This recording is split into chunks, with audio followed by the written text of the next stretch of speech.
بے شک اللہ تعالیٰ بڑا غفور الرحیم ہے، اور ہم جیسے گناہ گاروں کو بھی نوازتا ہے، اور جب نوازنے پر آتا ہے تو اندھا دھند اور بے شمار اور بے حساب نوازتا ہے۔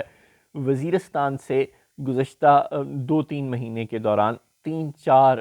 تیل اور گیس کے ذخیرے خاصے معقول سائز کے دریافت ہو چکے ہیں۔ فروری میں جو ذخیرہ ماڑی انجینئرز نے ہی دریافت کیا تھا، انہی کے جو بلاک جہاں پہ وہ کھدائی کر رہے تھے وہیں سے نکلا تھا،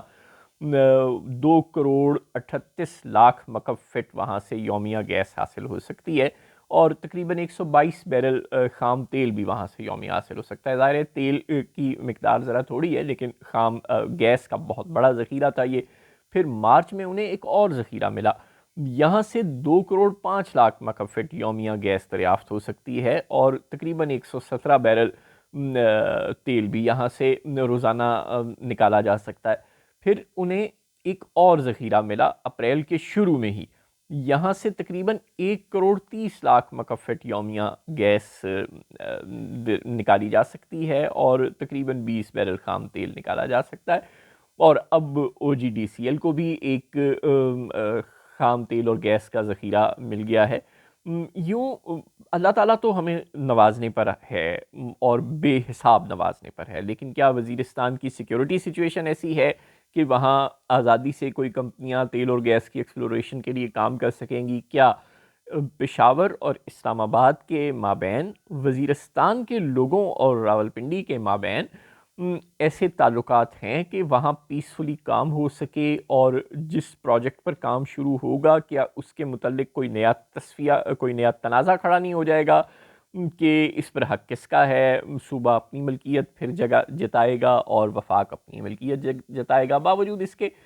کہ 18ویں ترمیم ان تمام معاملات کو فکس کر چکی ہے۔ پاکستان کا آئین ان تمام معاملات کو بڑی وضاحت سے بتاتا ہے،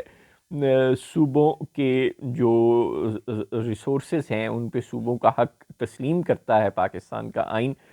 لیکن کچھ طاقتور لوگ تسلیم نہیں کرتے، انہیں 18ویں ترمیم بھی پسند نہیں ہے، انہیں تو خیر پورا آئین ہی پسند نہیں ہے۔ یوں جو تنازعات ہیں وہ جب راہ میں آتے ہیں تو جو اللہ تعالیٰ ہم پر احسان کرتا ہے اور بیش بہا کرتا ہے، ہم ان سے بھی فائدہ اٹھانے کے قابل نہیں رہتے۔ جب تک ہم ڈسپیوٹ مینجمنٹ پر لگے رہیں گے، ڈسپیوٹ ریزولیشن کی طرف نہیں جائیں گے، جب تک ہم آواز اٹھانے والوں کو جیل میں بند کر کے سمجھیں گے کہ بس مسئلہ وقتی طور پر حل ہو گیا، یا جو جیل میں بند کر کے گزارا نہیں ہوگا تو اسے لاپتہ کر کے سوچیں گے کہ بس اب مسئلہ پکا حل ہو گیا، تو اس وقت تک مسائل حل نہیں ہوں گے۔ اس وقت تک اسی طرح دہشت گردوں کو ہماری صفوں میں گھسنے کا موقع ملتا رہے گا، اسی طرح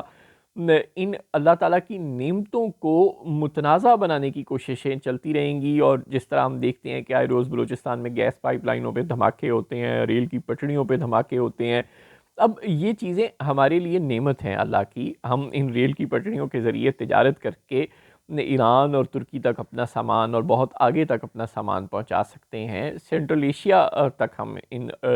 ریل کی پٹڑیوں سے اپنا سامان تجارت پہنچا سکتے ہیں، لیکن نہیں، ہم انہی ریل کی پٹڑیوں کو دھماکوں سے اڑاتے ہیں۔ اور اس میں جتنے ذمہ دار وہ لوگ ہیں جو دہشت گردی کرتے ہیں، اتنے ہی ذمہ دار وہ ریاست کے اکابرین ہیں جو 75 سال سے اپنے تنازعات کو اپنے عوام کے ساتھ سیٹل ڈاؤن نہیں کر سکے، جو صرف مخالفانہ آوازوں کو پکڑ کے جیلوں میں بند کر کے سمجھتے ہیں کہ انہوں نے مسئلہ حل کر لیا۔ حالانکہ اس طرح آپ اگر جلتی ہوئی چنگاریوں کے اوپر قالین ڈال دیں گے تو وہ قالین کو بھی جلا کر راکھ کر دیں گی، مسائل حل نہیں ہوں گے۔ برائے مہربانی اللہ تعالیٰ ہمیں ضرور نواز رہا ہے، صبح دوپہر شام نواز رہا ہے، لیکن آپ کچھ ہوش کے ناخن لے لیں، اور اگر آپ واقعی یہ چاہتے ہیں کہ ہم ان ریسورسز سے کوئی فائدہ بھی اٹھا سکیں اور ہم آئی ایم ایف کے چنگل سے نکل سکیں، ہم دوست ملکوں کے سامنے ہاتھ پھیلانے کے عذاب سے نکل سکیں، ہم یو ایس ایڈ بند ہونے پر پریشان ہونے کے جھنجٹ سے نکل سکیں، ہم ٹرمپ کی جو ٹیرف وار ہے اس کی زد میں آ کر نڈھال ہونے سے بچ سکیں، تو اس کا ایک ہی طریقہ ہے کہ ہم خود کفیل ہوں، ہمارے پاس اپنے ریسورسز ہوں، ہمارا امپورٹ بل کم ہو، ہم جو گیس اور پیٹرول باہر سے امپورٹ کرنے پر کروڑوں اربوں روپیہ خرچ کرتے ہیں وہ خرچہ ہمارا نہ ہو۔